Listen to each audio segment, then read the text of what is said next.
À l'abbaye de Haute-Fage, après l'affairement de ces derniers jours, régnait l'espèce de calme qui précède l'imminence des cérémonies.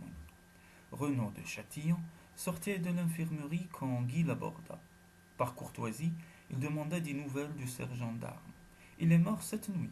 Peut-être vaut-il mieux pour lui. Et Guy tendit au Templier le poignard trouvé par Berthier. Renaud le prit en silence, puis murmura. Il disait l'avoir perdu hier. Ne croyez-vous pas qu'il est temps de vous expliquer? Venez. Ils entrèrent dans la petite pièce contiguë à l'appartement du père abbé. C'était là que Renaud logeait. Le commandeur dit après un moment de silence. Comment vous faire comprendre le rôle de notre ordre et le mien dans cette triste affaire? Il faudrait que vous ayez vécu en terre sainte, que vous ayez assisté à la perte progressive de nos villes, de nos fiefs, sous les coups du sultan Saladin, maintenant que l'empereur d'Allemagne est mort et le roi de France rentré dans son royaume. Le roi Richard est notre dernier atout. Nous avons besoin qu'il reste puissant. Voilà pourquoi le grand maître de notre ordre s'est beaucoup inquiété en apprenant que son frère Jean tentait de mettre à profit l'absence de Richard pour lui voler une partie de son royaume. Le choix de Fitzroy comme messager secret augmentait ses craintes. Je ne comprends pas, dit Guy. Guillaume Fitzroy n'était-il pas un des écuyers préférés de Richard? Il l'avait été, mais les rois sont changeants en amitié comme en amour. Richard plus qu'un autre. Oh, il est courageux, certes, et nul ne songerait à mettre en doute sa bravoure. Mais il est violent, comme tous ses ancêtres l'ont été, et impulsif. Fitzroy et lui ont eu une violente querelle au cours d'une chasse et Richard l'a humilié publiquement. Les blessures d'orgueil sont difficiles à oublier. Pourtant, la mission que Richard lui confiait aurait dû le satisfaire. N'était-ce pas la preuve qu'il était rentré en grâce? C'était au contraire un moyen de l'éloigner de la cour de Richard au moment où un autre écuyer devenait le favori. Fitzroy l'a compris. Dès lors, trahir celui qui le rejetait, c'était se venger. Notre grand maître Robert de Sablé a tenté de mettre en garde Richard, vainement. Alors quand je devais me rendre dans notre province d'Auvergne, en embarquant sur le même bateau que Fitzroy, je fus chargé de le surveiller. C'est à Toulouse que j'acquis la certitude qu'il s'apprêtait à trahir et à vendre à Jean les barons de Périgord fidèles à Richard, au lieu de les alerter pour qu'ils le combattent. J'ignore de quelle façon il comptait s'y prendre, mais sa rencontre avec Ernaud de Turenne, acquis à Jean et à un des chefs du complot contre Richard, prouve, s'il en était besoin, que notre grand maître ne se trompait pas. Tandis qu'il parlait, Guy regardait les rides de fatigue ancienne qui marquaient le visage de Renaud de Châtillon. Sa voix était plus lasse qu'amère lorsqu'il reprit. Que pouvais-je faire sinon surveiller Fitzroy de plus en plus étroitement? Quand je le vis quitter le convoi l'autre soir, je postai à tout hasard mes sergents d'armes à plusieurs endroits dans le bois. Je ne voulais pas le tuer, mais le faire prisonnier pour que Richard ait la preuve de la trahison. Il se tut un instant, et Guy respecta son silence. La cloche de l'abbaye se mit à sonner à la volée. Comme au matin de grande fête, les épaules de Renaud se courbèrent un peu. Il reprit. Par malheur, le sergent posté près de la clairière était un soldat courageux mais violent. Pour lui, Fitzroy n'était plus un chevalier mais un traître, et c'est en traître que, selon lui, il devait périr. Il le poignarda par derrière. Il fut pourtant blessé lui-même au bras, parce que Fitzroy parvint à se retourner, à tirer son propre poignard et à lui ouvrir le bras. Ce qui accrut la fureur du sergent. Il se mit à frapper comme un forcené. Quand j'arrivai à la clairière, il était trop tard, et ma colère, qui était grande, ne servait plus à rien qu'à ajouter à la confusion du sergent. C'est pourtant ce même sergent que vous avez envoyé à la recherche du valet. Je ne l'ai pas envoyé. Il a agi seul. Il a cru que s'il retrouvait le valet que tout le monde cherchait, je lui pardonnerais la mort de Fitzroy. Pauvre insensé. La voix de Renaud se chargea de mépris. Peut-on attacher de l'importance à un valet? Ce n'était pas un valet ordinaire, vous ne l'avez pas reconnu. Je n'y ai pas prêté attention. Pourquoi? Je le connaissais. C'était la cousine de Fitzroy, Mélissande.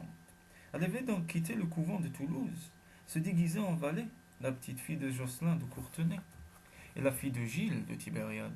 Le visage de Renaud se durcit. Il dit avec violence. Tibériade, atteint.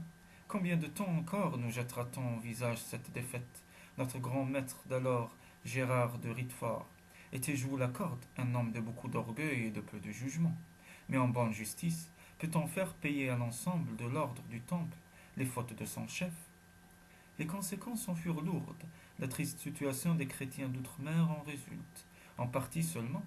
Il y a d'autres raisons, des jalousies, des paresses, des haines même.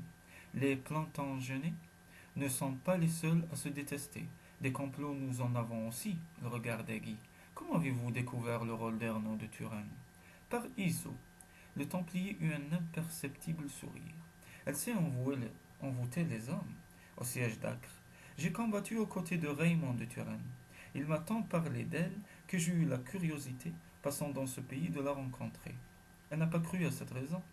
J'avoue que c'était une raison très secondaire. Elle l'a senti. Elle a plus d'esprit qu'Ernaud de Turenne.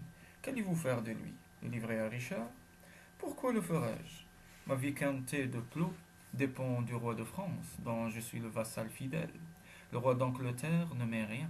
Un complot dirigé contre lui ne me regarde pas. C'est l'assassin de Fitzroy que je cherchais. Un assassin qui ne dépend plus de votre justice, mais de celle de Dieu. Subhanallah. Il y eut un assez long silence, puis Guy demanda: quand pensez-vous quitter l'abbaye pour rejoindre la selve en Rouergue? Dès que prendra fin la fête de la Vierge, alayhi salam, qui commence tout à l'heure. Le père abbé ne comprendrait pas que je parte avant. Guy se tenait debout dans son bliot de fête, près du siège qu'en sa qualité de vicomte de Plot, il occupait face à celui du père abbé, dans le cœur de l'église. Il regardait la lente procession des moines monter vers le maître-autel, à la lueur des cierges, dans les fumées d'encens et l'éclat des dorures. Fulbert marchait le dernier. Il se tenait très droit, le regard fixé sur l'ostensoir d'argent orné de pierreries qu'on ne sortait qu'au jour de grandes fêtes, et il n'y avait dans ce regard ni orgueil ni trace de l'autorité habituelle de Fulbert, mais une vénération et une grande foi. Lorsqu'il passa devant lui, Guy s'inclina avec respect. Puis il leva les yeux sur la nef où toute une foule se pressait. Debout, il vit avec stupeur, au premier rang, Hugues de Merle, entouré de toute sa maison. Chevaliers, écuyers, tous brossés, reluisants et l'épée au côté. Guy pensa que cette Mélisande devait tenir de la fée pour changer ainsi le diable, allez là, en ermite. Une fée qui dressait moins haut la tête.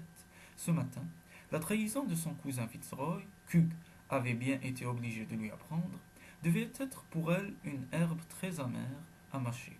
Thibaut d'Arsac, qui se tenait près de Mélisande, avait peut-être là une chance à saisir. Quelques rangs plus loin, la belle Iso ployait avec grâce son joli cou sur son livre d'heures. Ernaud de Turenne avait l'air soucieux. Les 3 fiefs promis par le prince Jean lui échappaient.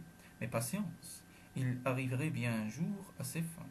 Les pèlerins étaient venus si nombreux qu'on avait dû laisser grandes ouvertes les portes. Comment Guy aurait-il pu apercevoir Berthier dans cette foule qui se pressait jusque dehors? Il l'avait retrouvé, 1 heure avant, debout dans la salle de la maison forte, n'osant ni s'asseoir, ni le regarder en face. Il avait dit: sauve-toi, tu ne risques plus rien. Les Templiers partent ce soir. Elle avait demandé: et le sergent? D'une si petite voix que Guy avait hésité à répondre. Berthier avait compris le sens de ce silence. Il est mort. En un sens, tu lui as rendu service. C'était lui l'assassin de Fitzroy, et il aurait été pendu. Berthier avait quitté la salle sans rien dire. Elle avait hâte de retrouver la forêt, les herbes, le faux silence des bois pleins de rumeurs et de vie sourde. Mais avant, il lui fallait aller prier avec les autres, la Vierge Marie, alayhi salam, se faire pardonner d'avoir joué à la sorcière, même si c'était pour enterrer son écureuil. Du cœur des moines montait l'hymne à la Vierge, alayhi salam, le Magnificat. Le Seigneur fit pour moi des merveilles. Saint est son nom. Son amour s'entend d'âge en âge sur ceux qui le craignent. Déployant la force de son bras, il disperse les superbes, il renverse les puissants de leur trône et élève les humbles. Dans son manteau blanc, frappé à l'épaule gauche de la croix pâtée de l'ordre du temple de Jérusalem, Renaud de Châtillon écoutait ces paroles, la tête un peu courbée.